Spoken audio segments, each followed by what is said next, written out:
దిగులు పడకుము, నేను నిన్ను బలపర్తును, నీకు సహాయము చేయువాడను నేనే.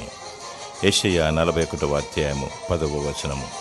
నీకు సహాయము చేయువాడను నేనే అని దేవుడు అభయమిస్తున్నాడు.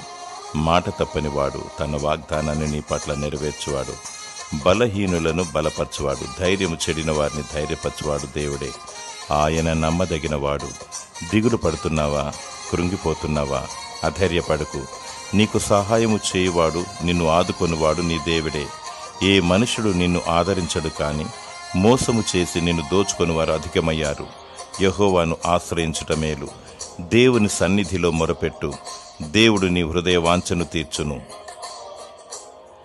దేవుడు నిన్ను బలపరిచి ఆదరించి నీకు సహాయము చేసి దీవించునుగాక. ఆమేన్.